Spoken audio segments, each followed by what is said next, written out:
Hello বন্ধুরা, সবাইকে জানাই শুভ সকাল। সকাল সকাল ঘুম থেকে উঠে পড়েছি। উঠে গিয়ে স্নান সেরে রেডি হয়ে গেছি। কারণ হচ্ছে আজকে বৈশাখ মাসের ৩য় মঙ্গলবার।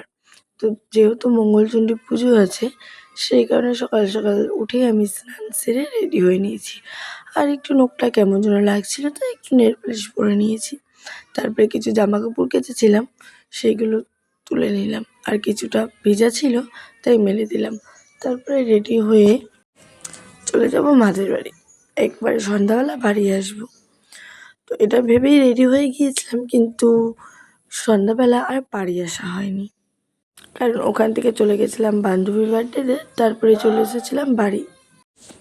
আর হ্যাঁ, কারা কারা মঙ্গলচণ্ডী পুজো করো আমাকে একটু কমেন্ট করে জানিও।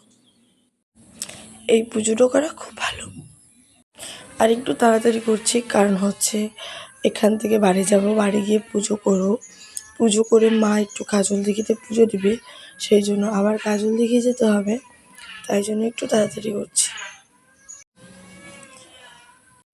আর হ্যাঁ, যাদের আমার ভিডিও ভালো লাগে না তারা স্কিপ করে যেও।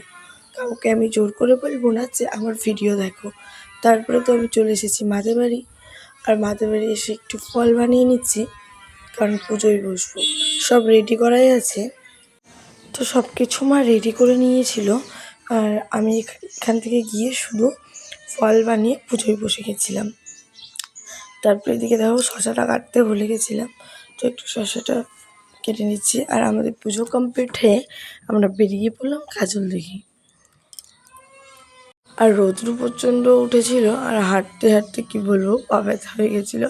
আর এই দিকটা দেখো, কাজল দিঘিটা এতটা সুন্দর লাগে না, ওখানে গেলে একদম মনটা ভরে যায়। তো এই দিকটায় মা পুজো করছিল। যেহেতু আগে গঙ্গায় পুজো করে নিতে হয়, সেই জন্য মা গঙ্গায় পুজো করছিল। তারপরে গঙ্গা থেকে পুজো করে এসে এখানে পুজো করছিল। আর কাজল দিঘি গেলে এত মনটা সুন্দর হয়ে যায়। তো তারপরে আমরা বাড়ি আসার পরে এখানে দেখলাম আমাদের মোদিজিকে নিয়ে সবাই মিছিল করতে বেরিয়েছিল র্যালিতে। হোক, মার বাড়ি খাওয়া দাওয়া করে সন্ধ্যাবেলা বেরিয়ে পড়েছিলাম বান্ধবীর বাড়িতে।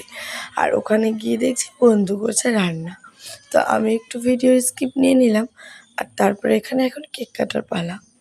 তো এখানে মোমবাতি আনতে ভুলে গেছে, তাই ডিসলাইট দিয়ে মোমবাতি বানানো হয়েছে। তো তারপরে দেখো আমার এই বান্ধবীর হ্যাপি বার্থডে। আর কি, কেক টেক কাটার পরে সবাইকে কেক দিয়ে খাওয়া দাওয়া করে রাতে অনেক ঘুমিয়ে পড়েছিলাম। কোনো আর ভিডিও করা হয়নি, কারণ এই অনেক রাত হয়ে গেছিলো। তো রাত্রে ঘুমিয়ে পড়ে সকালে উঠে খাওয়া দাওয়া করে আমরা 10টা থেকে বাড়ি চলে এসেছিলাম। তো সারাদিনটা আমার এইভাবেই কাটলো। ভালো থেকো, সুস্থ থেকো, টাটা বাই বাই। ভিডিওটা এখানেই শেষ করছি।